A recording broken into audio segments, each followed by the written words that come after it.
നമസ്കാരം. എജുടെക്കിൻ്റെ മറ്റൊരു ക്ലാസ്സിലേക്ക് ഏവർക്കും സ്വാഗതം. നമ്മൾ ലാസ്റ്റ് ക്ലാസ്സിൽ 10th സെക്കൻഡ് ചാപ്റ്ററിന് ലെറ്റേഴ്സ് വരെയുള്ള പോർഷൻസാണ് ഡിസ്കസ് ചെയ്യുന്നത്. ഇന്ന് നമ്മൾ പഠിക്കാൻ പോകുന്നത് പുതിയൊരു ചാപ്റ്ററാണ്, third chapter, reactivity series and electrochemistry എന്നാണ് ചാപ്റ്ററിൻ്റെ പേര്. ക്രിയാശീല ശ്രേണിയും വൈദ്യുത രസതന്ത്രവും എന്നാണ് ചാപ്റ്ററിൻ്റെ പേര്. സോ നമ്മൾ ചാപ്റ്ററിലോട്ട് കടക്കുന്നു. അപ്പോൾ നിങ്ങളുടെ ചാപ്റ്റർ നിങ്ങൾ ടെക്സ്റ്റ് ബുക്ക് നോക്കുകയാണെങ്കിൽ, തേർഡ് ചാപ്റ്ററിൻ്റെ ടെക്സ്റ്റ് ബുക്ക് നോക്കുകയാണെങ്കിൽ നിങ്ങൾക്ക് അതിനകത്ത് കുറച്ച് പിക്ചേഴ്സ് കാണാൻ പറ്റും. കുറച്ചധികം സെല്ലുകളുടെയും കുറച്ചധികം അറേഞ്ച്മെൻറ്റ്സൊക്കെ കാണാൻ പറ്റും. അവിടെയെല്ലാം നിങ്ങൾ ആ പിക്ചേഴ്സ് ഒന്ന് നിരീക്ഷിക്കുക. ഞാൻ ഈ സ്ക്രീനിൽ തരുന്ന പിക്ചേഴ്സ് നിങ്ങളൊന്ന് നിരീക്ഷിക്കുക. കണ്ടോ? അവിടെയുള്ളത് പിക്ചേഴ്സിലുള്ളത് എന്തൊക്കെയാണെന്ന് നോക്കി. കുറച്ച് സെല്ലുകളുണ്ട്, അതുപോലെ ഒരു അറേഞ്ച്മെൻറ്റ്, ഒരു സൊല്യൂഷനകത്തേക്ക് നിങ്ങൾ ബാറ്ററി ഉപയോഗിച്ച് ഇലക്ട്രിസിറ്റിയെ പാസ് ചെയ്യിപ്പിക്കുന്ന ഒരു പിക്ചറുണ്ട്, ലെഡ് ആസിഡ് സെല്ലിൻ്റെ പിക്ചറുണ്ട്, ഒരു ടോർച്ച് ലൈറ്റിൻ്റെ പിക്ചറുണ്ട്, പിന്നെ കുറച്ച് ലിഥിയം അയോൺ സെൽസിൻ്റെ പടം നിങ്ങൾക്ക് കാണാൻ പറ്റുന്നുണ്ട്. അങ്ങനെ കുറച്ച് അറേഞ്ച്മെൻറ്റ്സ് കാണാൻ പറ്റുന്നുണ്ട്. ഇതിനകത്തെല്ലാം യൂസ് ചെയ്തിരിക്കുന്നത് മെറ്റൽസാണ് അല്ലേ. സെല്ലുകളുണ്ട്, സെല്ലുകളുടെ ഉപയോഗം നിങ്ങൾക്ക് അറിയാം. സെൽസ് എന്ന് പറയുമ്പോഴത്തേക്കും കെമിക്കൽ എനർജിയെ ഇലക്ട്രിക്കൽ എനർജി ആയിട്ട് കൺവേർട്ട് ചെയ്യുന്ന കുറച്ച് അറേഞ്ച്മെൻറ്റ്സ് ആണ് എന്ന് പറയുന്നത് സെല്ലുകൾ എന്ന് പറയുന്നത്. അപ്പോൾ ഇതെല്ലാം എന്ന് പറയുന്നത് ഇതിനകത്തെല്ലാം യൂസ് ചെയ്യുന്ന ഡിഫറെൻറ്റ് ടൈപ്സ് ഓഫ് മെറ്റൽസ് ആണ്. ഈ മെറ്റൽസിൻ്റെ ആപ്ലിക്കേഷൻസ് ആണ് നമ്മൾ ഈ ചാപ്റ്ററിനകത്ത് പഠിക്കാൻ പോകുന്നത്. എവിടെയെല്ലാം ലോഹങ്ങളെ നമ്മൾ ഉപയോഗിക്കുന്നുണ്ട്, ഏതെല്ലാം മേഖലകളിൽ ഉപയോഗിക്കുന്നുണ്ട് എന്നുള്ള കാര്യങ്ങളൊക്കെയാണ് നമ്മൾ ചാപ്റ്ററിനകത്ത് പഠിക്കാൻ പോകുന്നത്. ഒപ്പം ഇലക്ട്രോ കെമിസ്ട്രി, വൈദ്യുത രസതന്ത്രത്തെക്കുറിച്ച്. ഓക്കെ, അതായത് മെറ്റൽസിൻ്റെ യൂസസ്, അതിൻ്റെ വൈഡ് റേഞ്ച് ഓഫ് യൂസസ്, എവിടെയെല്ലാം യൂസ് ചെയ്യുന്നുണ്ട്, അതിൻ്റെ കുറച്ച് ആപ്ലിക്കേഷൻസ്. പിന്നെ നമ്മൾ പറയാൻ പോകുന്നത് ഇലക്ട്രോ കെമിസ്ട്രി, വൈദ്യുത രസതന്ത്രത്തെക്കുറിച്ചാണ് പറയാൻ പോകുന്നത്. ഓക്കെ, നമുക്ക് ചാപ്റ്ററിലോട്ട് കിടക്കാം. നമ്മൾ മെറ്റൽസിനെ കുറിച്ച് പറയുമ്പോൾ ഫസ്റ്റ് നമ്മൾ പഠിക്കാനുള്ളത് മെറ്റൽസിൻ്റെ ഫിസിക്കലായിട്ടുള്ള പ്രോപ്പർട്ടീസ് എല്ലാം നിങ്ങൾ കണ്ടിട്ടുണ്ടായിരിക്കും. ഭൗതികമായ പ്രത്യേകതകൾ 8th പഠിച്ചിട്ടുണ്ടായിരിക്കും. മെറ്റൽസിനെ കുറിച്ച് പറയും malleability, ductility, sonority, metallic lustre തുടങ്ങിയ കാര്യങ്ങൾ നിങ്ങൾ പഠിച്ചിട്ടുണ്ടായിരിക്കും. ഓക്കെ, അതുപോലെ മെറ്റൽസിന് ചില കെമിക്കൽ പ്രോപ്പർട്ടീസും ഉണ്ട്, കെമിക്കൽ റിയാക്ഷൻസും ഉണ്ട്. അതിൽ ഒന്നാമത് നമ്മൾ പറയാൻ പോകുന്നതാണ് reaction of metals with water. Okay, reaction of metals with water.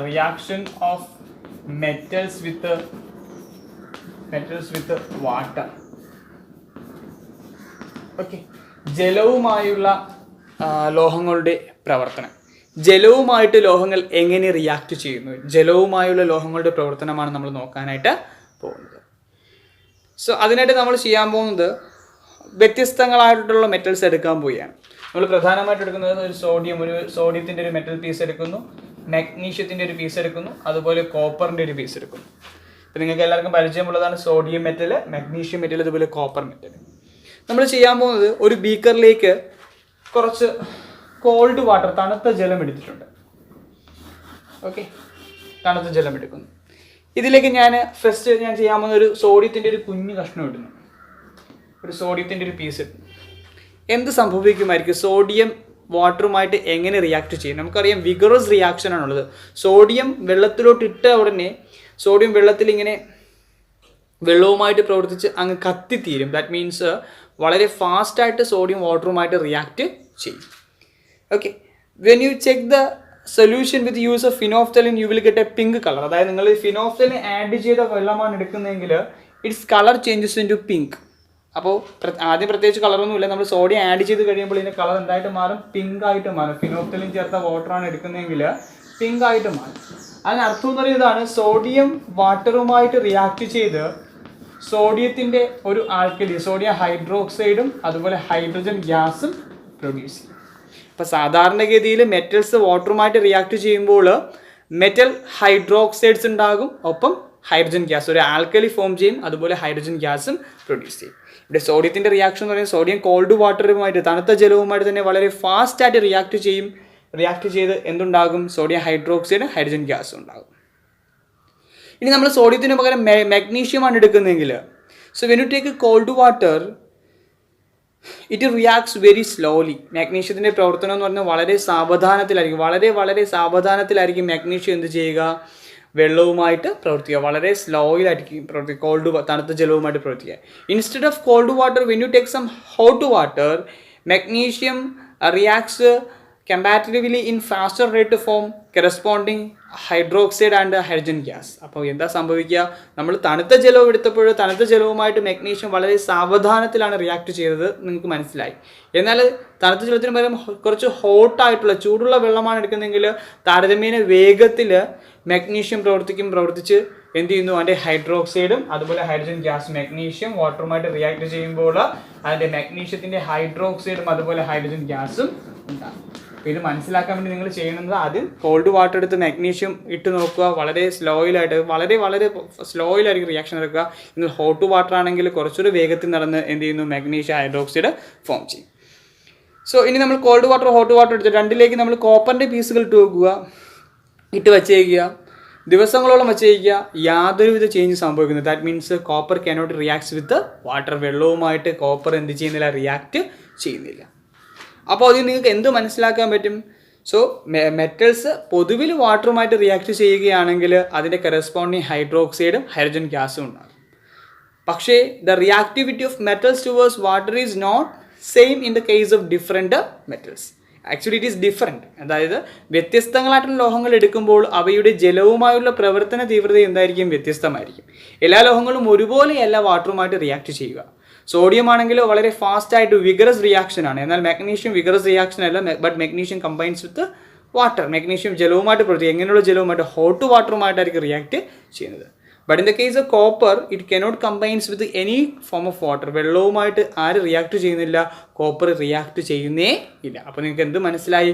In the case of different metals the reactivity of metals towards water is also different. വ്യത്യസ്തങ്ങളായിട്ടുള്ള ലോഹങ്ങൾ എടുക്കുമ്പോൾ അവയുടെ ജലവുമായുള്ള പ്രവർത്തന തീവ്രത എന്തായിരിക്കും, വ്യത്യസ്തമായിരിക്കും. ചില ലോഹങ്ങൾ വളരെ ഫാസ്റ്റായിട്ട് റിയാക്ട് ചെയ്യും, ചില ലോഹങ്ങൾ സ്ലോയിലായിരിക്കും എന്ത് ചെയ്യുക, റിയാക്ട് ചെയ്യുക. എല്ലാവരുടെയും റിയാക്ടിവിറ്റി എങ്ങനെയല്ല, ഒരുപോലെ അല്ല എന്ന് മനസ്സിലാക്കാൻ പറ്റും. പിടികിട്ടിയോ? Reactivity of metals towards water മനസ്സിലായോ? സോഡിയം വളരെ ഫാസ്റ്റായിട്ട് റിയാക്ട് ചെയ്യും, അതിൻ്റെ കറസ്പോണ്ടിങ് ആൽക്കലിയും ഹൈഡ്രജൻ ഗ്യാസും ഉണ്ടാകും. മെഗ്നീഷ്യം ആണെങ്കിൽ ഹോട്ട് വാട്ടറുമായിട്ട് റിയാക്ട് ചെയ്യും, പക്ഷേ കോൾഡ് വാട്ടറുമായിട്ട് റിയാക്ട് ചെയ്യുന്നില്ല. മനസ്സിലായോ? അത് reaction of metals towards water മനസ്സിലായോ? വ്യത്യസ്തങ്ങളായിട്ടുള്ള ലോഹങ്ങളുടെ പ്രവർത്തനം മനസ്സിലായല്ലോ.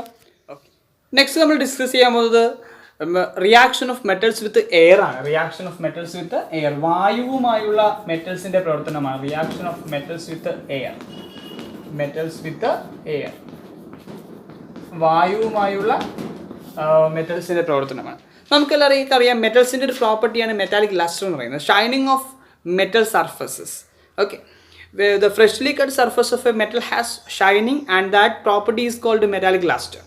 So when you take a freshly cut sodium piece, അപ്പോൾ നമുക്കറിയാം പുതുതായി മുറിക്കുന്ന ലോഹഭാഗങ്ങൾക്ക് നല്ല തിളക്കം ഉണ്ടായിരിക്കും. ആ പ്രോപ്പർട്ടി വിളിക്കുന്ന പേരാണ് ലോഹദ്യുതി അല്ലെങ്കിൽ മെറ്റാലിക് ലസ്റ്റർ എന്ന് പറയുന്നത്.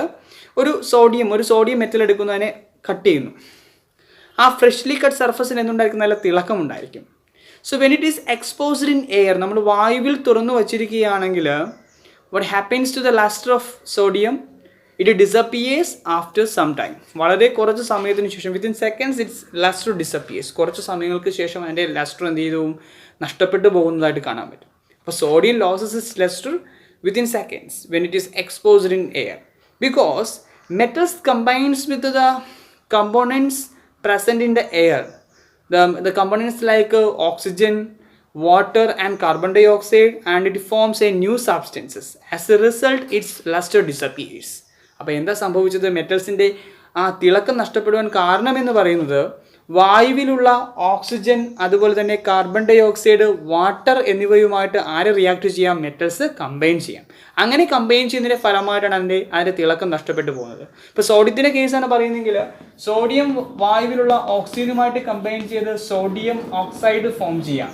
അതുപോലെ സോഡിയം വായുവിലുള്ള വാട്ടറുമായി പ്രവർത്തിച്ച് സോഡിയം ഹൈഡ്രോക്സൈഡും അതുപോലെ ഹൈഡ്രജൻ ഗ്യാസും ഉണ്ടാകും. ഈ സോഡിയം ഹൈഡ്രോക്സൈഡ് വായുവിനകത്തുള്ള കാർബൺ ഡൈ ഓക്സൈഡുമായിട്ട് റിയാക്ട് ചെയ്യാം, സോഡിയം കാർബണേറ്റ് ഫോം ചെയ്യാം.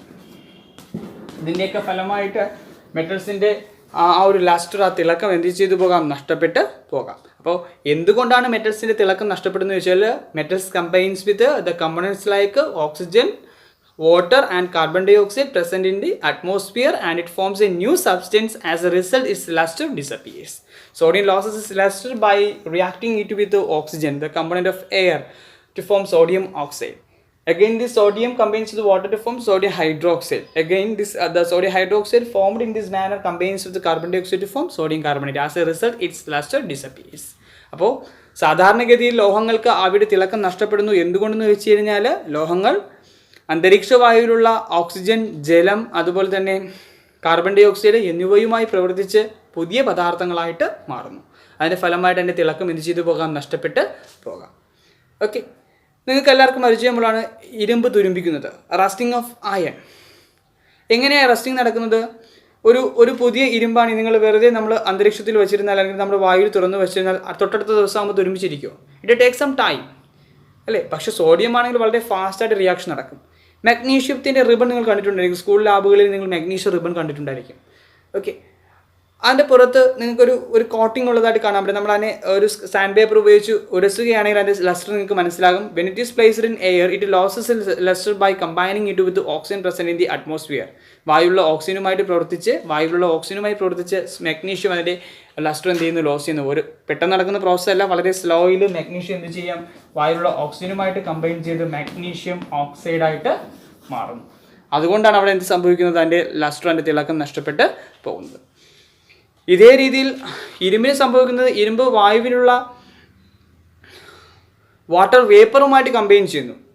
അതിൻ്റെ ഓക്സൈഡായിട്ട് മാറുന്നത് കൊണ്ടാണ് ഇരുമ്പിന് അതിൻ്റെ തിളക്കം നഷ്ടപ്പെട്ടു പോകുന്നത്, റസ്റ്റ് തുരുമ്പിച്ച് പോകുന്നത്. ഓക്കെ, റസ്റ്റ് ഫോം ചെയ്യുന്നത്. ഓക്കെ, ഇതെല്ലാം വളരെ സ്ലോയിൽ നടക്കുന്ന പ്രോസസ്സാണ്.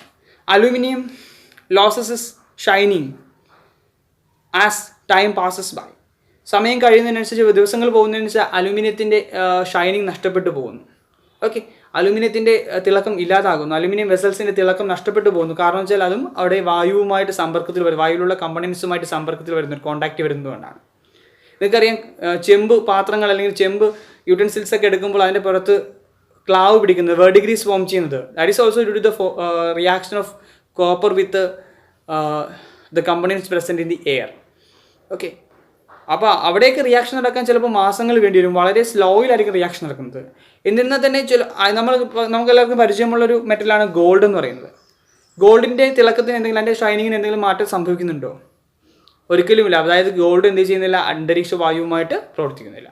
അപ്പോൾ നമ്മൾ ഈ പറഞ്ഞ റിയാക്ഷൻസിനൊക്കെ മനസ്സിലാക്കാൻ പറ്റുന്ന കാര്യം എന്ന് പറയുന്നത്, സാധാരണഗതിയിൽ ലോഹങ്ങൾ അന്തരീക്ഷ വായുവിനകത്തുള്ള കമ്പണൻസുമായിട്ട് റിയാക്ട് ചെയ്യും. പക്ഷേ അതിൻ്റെ റിയാക്ടിവിറ്റി എന്ന് പറയുന്നത്, നമ്മുടെ ലോഹങ്ങളുടെ എയറുമായിട്ടുള്ള വായുവുമായിട്ടുള്ള റിയാക്ടിവിറ്റി എന്ന് പറയുന്നത് എല്ലാ ലോഹങ്ങളെ സംബന്ധിച്ച് ഒരുപോലെ ആയിരിക്കത്തില്ല. വ്യത്യസ്ത ലോഹങ്ങളെ സംബന്ധിച്ച് അതിൻ്റെ reactivity towards air is also different. Okay, different metals എടുക്കുമ്പോൾ വായുവുമായുള്ള അതിൻ്റെ പ്രവർത്തന ശേഷി അല്ലെങ്കിൽ ക്രിയാശീലത എന്ന് പറയുന്നത് എന്തായിരിക്കും? ഡിഫറെൻറ്റ് തന്നെ ആയിരിക്കും. എല്ലാ ലോഹങ്ങളും ഒരുപോലെയല്ല വായുവുമായിട്ട് റിയാക്ട് ചെയ്യുന്നത്. ഈ പറഞ്ഞ ലോഹങ്ങളിൽ ഏറ്റവും ഫാസ്റ്റായിട്ട് വായുവുമായിട്ട് റിയാക്ട് ചെയ്യുന്ന ആരാണ്? സോഡിയം ആണെന്ന് കാണാൻ പറ്റും. മാഗ്നീഷ്യം കുറച്ച് സ്ലോ ആണ്. അതിനെക്കാട്ടി സ്ലോ ആയിരിക്കും അയണിനെക്കാട്ടി സ്ലോ ആയിരിക്കും കോപ്പറിനെക്കാട്ടി സ്ലോ ആണ് ആരെന്ന് പറയുന്നത്? ഗോൾഡ് എന്ന് പറയുന്നത്. That means gold cannot combines with air.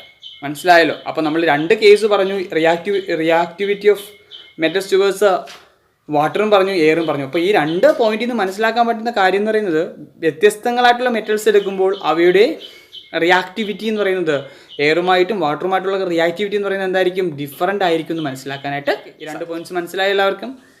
Next നമ്മൾ പറയാൻ പോകുന്നത് reaction of metals with acids ആണ്. ആസിഡുകളുമായിട്ട് മെറ്റൽസ് എങ്ങനെ റിയാക്ട് ചെയ്യുന്നുള്ള കാര്യമാണ് നമ്മൾ. നമുക്കറിയാം, സാധാരണഗതിയിൽ മെറ്റൽസ് ആസിഡുമായിട്ട് റിയാക്ട് ചെയ്യുകയാണെങ്കിൽ മെറ്റൽസിൻ്റെ ക്ലോറൈഡ് അല്ലെങ്കിൽ മെറ്റൽസിൻ്റെ ഒരു സോൾട്ട് ഉണ്ടാകും, ഒപ്പം ഹൈഡ്രജൻ ഗ്യാസ് ഉണ്ടാകും.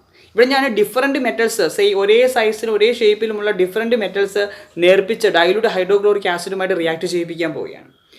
ഒരു 5 ടെസ്റ്റ് ട്യൂബ്സ് എടുക്കുന്നു. 5 ടെസ്റ്റ് ട്യൂബിലായിട്ട് ഒരേ മോളാർ കോൺസെൻട്രേഷനിലുള്ള ഡൈലൂട്ട് ഹൈഡ്രോക്ലോറിക് ആസിഡ് എടുത്തിരിക്കുകയാണ്. ഡൈലൂട്ട് ഹൈഡ്രോക്ലോറിക് ആസിഡ് 5 ടെസ്റ്റ് ട്യൂബ് ഉണ്ട്.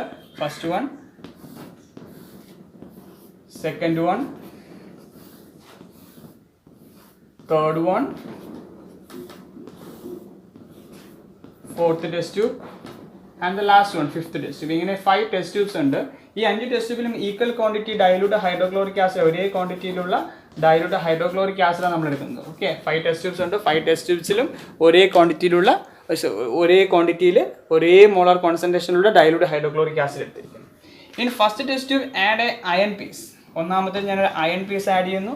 രണ്ടാമത്തിൽ ഒരു മാഗ്നീഷ്യം പീസ് ആഡ് ചെയ്യുന്നു. മൂന്നാമത്തിൽ ഒരു സിങ്കിൻ്റെ പീസ് ആഡ് ചെയ്യുന്നു. നാലാമത്തിൽ ഒരു ലെഡ് പീസ് ആഡ് ചെയ്യുന്നു.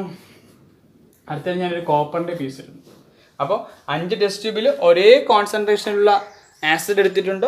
First one contains a small piece of iron, second one contains a small piece of magnesium, third one contains a small piece of zinc, lead and copper. അപ്പോൾ ഇവിടെ ഇതിൽ ഏതിലായിരിക്കും വളരെ ഫാസ്റ്റായിട്ട് reaction നടക്കുക, hydrogen gas produce ചെയ്യുക, bubbles ഉണ്ടാകുമെന്ന് നോക്കുക. വളരെ ഫാസ്റ്റായിട്ട് ഇവിടെ ബബിൾസ് ഉണ്ടാകുക മാഗ്നീഷ്യം എടുത്തതിലേക്ക് വളരെ ഫാസ്റ്റായിട്ട് ഇവിടെ ബബിൾസ് ഫോം ചെയ്യുന്നതായിട്ട് കാണാൻ പറ്റും. വളരെ വേഗത്തിൽ ധാരാളം ബബിൾസ് ഉണ്ടാകുന്നതായിട്ട് കാണാൻ പറ്റും. അത് കഴിഞ്ഞിട്ട് നമുക്ക് നോക്കുമ്പോൾ ഇവിടെ ഹൈഡ്രജൻ എളുപ്പത്തിൽ പുറത്തേക്ക് വരിക സിങ്കിലായിരിക്കും. അത് കഴിഞ്ഞിട്ട് നോക്കുമ്പോൾ അയണിലായിരിക്കും എന്ത് ചെയ്യുക ഉണ്ടാകുക, ദെൻ ലെഡ്. പിന്നെ ഇവിടെ വളരെ വേഗത്തിൽ രാസപ്രവർത്തനം നടക്കുന്നത് എവിടെയായിരിക്കും, മെഗ്നീഷ്യം എടുത്തതിൽ വളരെ ഫാസ്റ്റായിട്ട് റിയാക്ഷൻ നടക്കുകയും ഹൈഡ്രജൻ ഗ്യാസ് പ്രൊഡ്യൂസ് ചെയ്യുന്നതായിട്ട് കാണാൻ പറ്റും. സിങ്ക് എടുത്തതിലും റിയാക്ഷൻ നടക്കും, ഫാസ്റ്റായിട്ട് തന്നെ നടക്കും. എന്നാൽ മാഗ്നീഷ്യത്തിൽ നടക്കുന്ന അത്രയും ഫാസ്റ്റായിട്ടല്ല സിങ്കിൽ നടക്കുന്നത്. ഇത് നടക്കുന്നത് എവിടെയാണ്, അയണിലാണ്, പിന്നെ ലെഡിലാണ്, പിന്നെ കോപ്പറിൽ. കോപ്പറിൽ അവിടെ റിയാക്ഷൻ നടക്കുന്നേ ഇല്ല. കോപ്പറിൽ യാതൊരു വിധത്തിലുള്ള ബബിൾസും ഫോം ചെയ്യുന്നില്ല, അതായത് അവിടെ റിയാക്ഷൻ നടക്കുന്നില്ല. അപ്പോൾ ഇവിടെയും മനസ്സിലാക്കാൻ പറ്റുന്ന കാര്യം, സാധാരണഗതിയിൽ മെറ്റൽസ് ആസിഡ്സുമായിട്ട് റിയാക്ട് ചെയ്യുമ്പോൾ ഇവിടെയാണെങ്കിൽ ഇപ്പോൾ മാഗ്നീഷ്യമാണ് ഹൈഡ്രോക്ലോറിക് ആസിഡുമായിട്ട് റിയാക്ട് ചെയ്യുന്നതെങ്കിൽ മാഗ്നീഷ്യം ഹൈഡ്രോക്ലോറിക് ആസിഡുമായിട്ട് റിയാക്ട് ചെയ്യുകയാണെങ്കിൽ മാഗ്നീഷ്യത്തിൻ്റെ ക്ലോറൈഡും അതുപോലെ ഹൈഡ്രജൻ ഗ്യാസും ഉണ്ടാകും. സിങ്ക് ആണെങ്കിൽ സിങ്കിൻ്റെ ക്ലോറൈഡും ഹൈഡ്രജൻ ഗ്യാസും ഉണ്ടാകും. അതുപോലെ അയൺ ആണെങ്കിലും അയണിൻ്റെ ക്ലോറൈഡ് ഫെറസ് ക്ലോറൈഡും ഒപ്പം ഹൈഡ്രജൻ ഗ്യാസും പ്രൊഡ്യൂസ് ചെയ്യും. ലെഡ് ആണെങ്കിൽ ലെഡിൻ്റെ ക്ലോറൈഡും ലെഡ് ക്ലോറൈഡും അതുപോലെ ഹൈഡ്രജൻ ഗ്യാസും ഉണ്ടാകും. അതേസമയം കോപ്പർ ആണെങ്കിൽ എന്ത് ചെയ്യുന്നില്ല, കോപ്പർ അവിടെ എന്ത് ചെയ്യുന്നില്ല, ഹൈഡ്രോക്ലോറിക് ആസിഡുമായിട്ട് റിയാക്ട് ചെയ്യുന്നില്ല. അവിടെ നോ റിയാക്ഷനാണ്, അവിടെ പ്രവർത്തനം നടക്കുന്നില്ല. അപ്പോൾ ഞാൻ ആ റിയാക്ഷൻ നടക്കുന്നതിൻ്റെ ആ ഒരു ഓർഡറിലാണ് എഴുതിയിരിക്കുന്നത്. മാഗ്നീഷ്യം വളരെ ഫാസ്റ്റായിട്ട് HCl റിയാക്ട് ചെയ്യും. സിങ്ക് അത്രയും ഫാസ്റ്റായിട്ടുള്ള റിയാക്ട് ചെയ്യുന്നാൽ താരതമ്യേന വേഗത്തിൽ റിയാക്ട് ചെയ്യും. ദെൻ അയൺ ആയിരിക്കും റിയാക്ട് ചെയ്യുക, പിന്നെ ലെഡ്, പിന്നെ കോപ്പർ. കോപ്പർ എന്ത് ചെയ്യുന്നില്ല, പ്രവർത്തിക്കുന്നേ ഇല്ല. അപ്പോൾ ഇവിടെ വ്യത്യസ്തങ്ങളായിട്ടുള്ള മെറ്റൽസ് എടുക്കുമ്പോൾ അവയുടെ എന്തുമായിട്ടുള്ള ആസിഡുമായിട്ടുള്ള റിയാക്ടിവിറ്റി എന്തായിരിക്കും, ഡിഫറൻ്റ് ആയിരിക്കും. എനിവേ നോർമലായിട്ട് മെറ്റൽസ് ആസിഡ്സുമായിട്ട് റിയാക്ട് ചെയ്യുകയാണെങ്കിൽ ഹൈഡ്രജൻ ഗ്യാസിനെ പ്രൊഡ്യൂസ് ചെയ്യും. In the case of different metals their reactivity towards acid is also different. വ്യത്യസ്തങ്ങളായിട്ടുള്ള മെറ്റൽസ് എടുക്കുമ്പോൾ അവയുടെ ആസിഡുമായുള്ള പ്രവർത്തന തീവ്രത എന്തായിരിക്കും, വ്യത്യസ്തമായിരിക്കും. ഓക്കെ, ഇത്രയും മനസ്സിലാകുമല്ലോ, ഇത്രയും മനസ്സിലായി നിങ്ങൾക്ക്. അപ്പോൾ ആസിഡ്സുമായിട്ടുള്ള മെറ്റൽസിൻ്റെ റിയാക്ടിവിറ്റിയെ കുറിച്ചാണ് പറഞ്ഞത്. In the case of different metals their reactivity towards acid is also different. വ്യത്യസ്തങ്ങളായിട്ടുള്ള ലോഹങ്ങൾ എടുക്കുമ്പോൾ അവയുടെ ആസിഡുമായുള്ള പ്രവർത്തന തീവ്രത എന്തായിരിക്കും, വ്യത്യസ്തം തന്നെ ആയിരിക്കുകയും ചെയ്യും.